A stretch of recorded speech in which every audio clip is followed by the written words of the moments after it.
¿cuáles son los principales problemas sociales o impactos negativos relacionados con la petarlachira y qué acciones se están llevando a cabo para enfrentar o mitigar estos efectos? Claro, a ver, en cuanto a los impactos negativos, realmente los que se dieron inicialmente antes de la construcción de la chira se podrían mencionar, puesto que actualmente no tenemos ningún tipo de conflicto, tanto con las poblaciones aledañas, por ejemplo, porque al inicio del proyecto se hizo la discusión de lo que implicaba el proyecto en sí. Entonces, por ese lado, digamos, de las relaciones comunitarias, estamos, digamos, con buenas relaciones con ellos. Ahora, con respecto, digamos, sería más bien la problemática que a raíz de la planta se resolvió, y es el tema de la contaminación en la costa. Antes de que la planta estuviese aquí, realmente sí había, digamos, una importante contaminación en la costa que a raíz de la planta en sí, los indicadores, por ejemplo, de contaminación fecal se redujeron y ahora se está cumpliendo con los sellas, ¿no? Con el ECA, perdón. ¿Cuál es el caudal y presión de ingreso a la planta? Tenemos 6.3 metros cúbicos por segundo como promedio de diseño y 11.3 metros cúbicos como máximo. Metros cúbicos por segundo.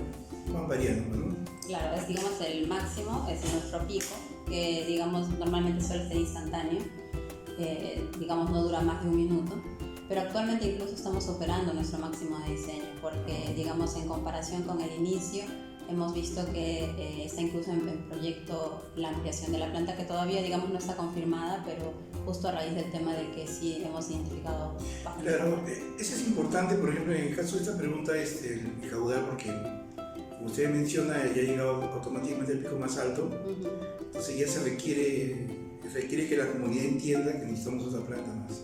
Claro, realmente al inicio, incluso si ustedes pueden comprobar las imágenes en Google Earth, con respecto al inicio de la planta, hablo de las poblaciones aledañas, se nota un crecimiento exponencial. Y entonces sí, pues, ¿no? Realmente todavía, realmente en general hablo en Lima, necesitamos todavía más construcción de plantas similares. ¿Cuánta es la cantidad de caudal y presión que sale de la tubería al mar? La diferencia entre el ingreso y la salida no supera el 5%, porque digamos como parte del proceso hay retención en algunas zonas, que es natural como parte del proceso, entonces entre lo que ingresa y lo que sale no hay una variación mayor al 5%. Eso porque le digo, porque no podría darle un valor estándar, por eso que hay variaciones en el INA. ¿A qué distancia está la tubería respecto al mar? Desde la tubería en la que sale el mar. Claro, digamos, comparando, digamos que acá estuviese mi cámara de carga, que viene a ser la última estructura, está a 3.650 metros hacia el mar. Esa tubería, escuché en el video, es de qué es? De HDP. Tiene 2.4 metros. De diámetro. ¿Cuál es el proceso de tratamiento de aguas residuales que se utiliza en petarlachira?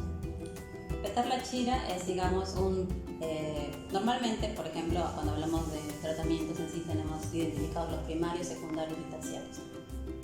En el caso de la chira es un poco más que el primario, es decir, digamos, tiene 4 procesos identificados: pozo de gruesos, desbaste, desarenado y desengrasado, que es como un solo proceso, y el microtamizado. Ese microtamizado, digamos que a diferencia de un proceso primario, si bien es cierto maneja el mismo mecanismo, que es el retiro de sólidos, digamos sí tiene una separación más fina, porque se componen de mallas de 1 milímetro cuadrado de paso, y es, digamos, lo que le da al tratamiento en sí el nombre, ¿no? De tratamiento preliminar avanzado, ese último proceso. ¿Cuáles son los estándares de calidad del agua que se logran después del tratamiento en la planta de la chira? A ver, digamos que nosotros como entidad en general, digamos una planta de tratamiento, tiene que enviar indicadores a SEDAPAL por el tema contractual, incluso a las autoridades del medio ambiente, ¿no? Como el ANA, por ejemplo. Entonces nosotros enviamos mensualmente un informe donde se detallan, y digamos, tendría que nombrarte un montón de parámetros, porque incluso para SEDAPAL es una cantidad de ciertas características. Para el ANA a veces es más variado dependiendo de la frecuencia, del tipo puntual de muestreo, Entonces, digamos, pero como en general como características, aparte de DBO, DQO, el indicador que nosotros, digamos, le tomamos principal importancia, sobre todo porque va la descarga al mar, es el tema de los coliformes fecales. Y de cara, como les comentaba al inicio, sí se monitoreaba en la costa, digamos, una cantidad que superaba los secas, ¿no? En cambio, actualmente sí estamos cumpliendo con los secas. Entonces, por allí que del lado de la contaminación, porque ya sabemos que el mar acá, por ejemplo, es muy bravo, ¿no? Entonces no se aconseja que cualquier poblador ingrese, ¿no? Pero por el lado de la contaminación estamos realmente cumpliendo con las normas, es decir, podría alguien ingresar a esa zona. Se enfermaría. Exacto, pero no se enfermaría. Pero volvamos al tema del oleaje también, que acá no es aconsejable, pues, ¿no? Incluso creo que hay letreros que mencionan que la playa no es... Significa que todas las personas que utilizan el balneario que está aledaño a este de acá no tienen problemas, no van a tener problemas. Claro, porque estamos en la contaminación, en esos indicadores, mejor dicho, conforme con las secas. ¿Cuál es el tiempo promedio que tarda el agua en ser tratada desde que ingresa a la planta hasta que se libera nuevamente al medio ambiente? Más o menos desde que ingresa, estamos hablando del canal de entrada hasta la salida, deben ser unos 30 a 40 minutos, más o menos. ¿Tiene algún uso industrial o comercial el producto final de la planta de tratamiento, los residuos que llega a extraer? A ver, el tema normalmente cuando se hace uso, en el caso de los residuos que se extraen, que en la planta, por ejemplo, estamos dentro de 800 toneladas al mes, digamos, cuando es un tratamiento secundario, propiamente secundario, sí se pueden destinar para su reuso. Pero según la legislación, para ser un tratamiento nada más, entonces no se pueden destinar para su reuso, ¿no? Para su reutilización. Si es que se fuese un tratamiento secundario, sí se podría hacer eso. Sin embargo, nosotros destinamos todos nuestros residuos al Portillo Grande, que es un relleno sanitario que está en Lurín, que es el que nos queda más próximo. ¿Cómo gestionan los olores desagradables que pueden generarse durante el tratamiento? La planta en general, los 4 procesos tienen torres de desodorización, que son sistemas de bioscrubber, que digamos que es a través de un tratamiento biológico dentro de la misma torre y se lavan, digamos, los malos olores, todos los gases, ¿no? Y por ese lado es que no tenemos inconvenientes, por ese lado. ¿Cuánta agua residual puede tratar la planta en un día? Un día normal, sin ningún... Claro, actualmente estamos entre 500.000 a 600.000 metros cúbicos.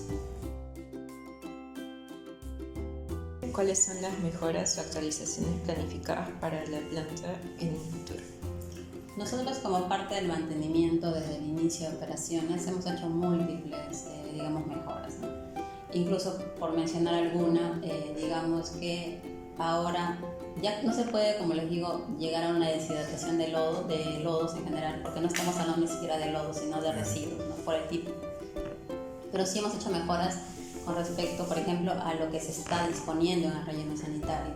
Y voy al tema de extraer, digamos, secar, algo así, una especie de equivalente a secar el residuo previo a su descarga. Y con eso, por ejemplo, contribuimos a que la capacidad de relleno sanitario se disminuya, ¿no? Porque realmente de lo que enviamos, por ejemplo, antes 1000 toneladas, ahora estamos enviando cerca de 800 toneladas. Son 200 toneladas que se pudieron haber dispuesto en el relleno, pero que ahora estamos extrayendo porque realmente era parte del fluido que estaba dentro del residuo.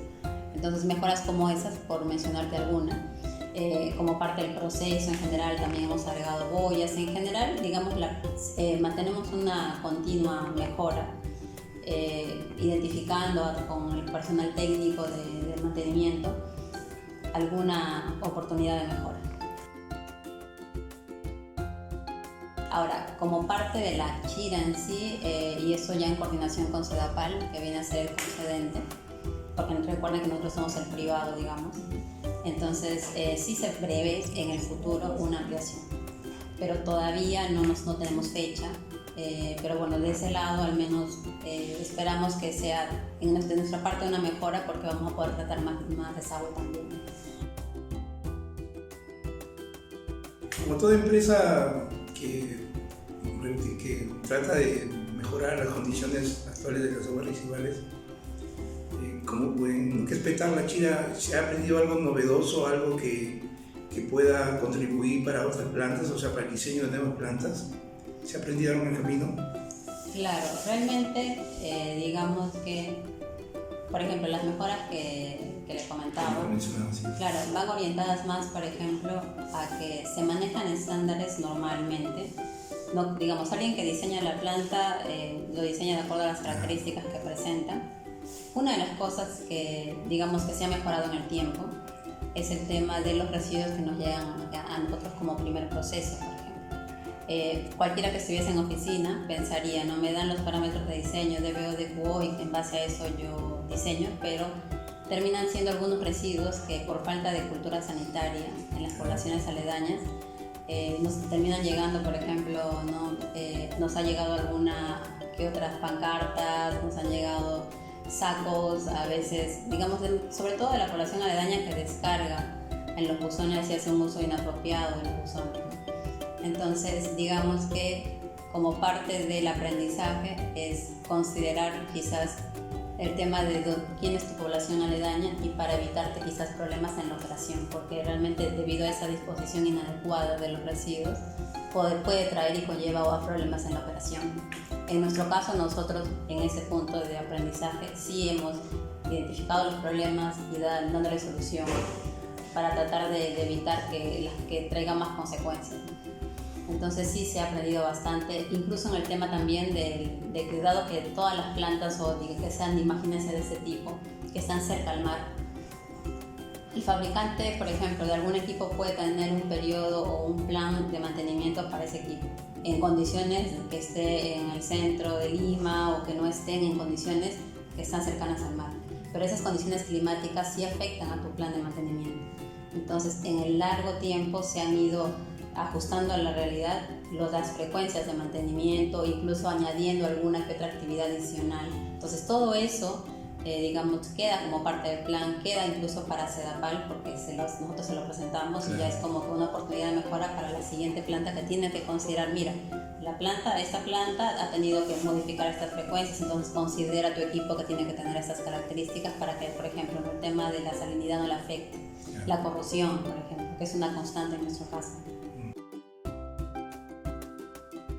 ¿Cuál sería lo que ustedes como empresa quisieran que sepa la comunidad en general, todo lo que es Lima? Claro, bueno, en general, el hacer hincapié en el tema del uso responsable de que viene a ser los buzones y los desagües en general. No se tiene, digamos, de ese lado mucha cultura, todavía estamos por aprender mucho. Y bueno, sería incentivar eso, el uso apropiado de los sistemas, ¿no?, de alcantarillado en general. Hablo de buzones, tuberías, incluso, ¿no?, de alcantarillado, redes de alcantarillado. Adicionalmente, también recalcarles la importancia que tiene una planta como esta, porque finalmente, digamos, ¿no?, todavía estamos en proceso de coberturar al 100%. Entonces, realmente la población debería estar a favor de que más plantas como estas se hagan, para que de esa forma, pues, realmente es un ganar-ganar, ¿no? Muy bien, porque esas poblaciones ya van a tener el alcantarillado de las 24 horas, el sistema del agua potable y todo en general. Entonces, creo que falta todavía, estamos en proceso de concientizar a la población.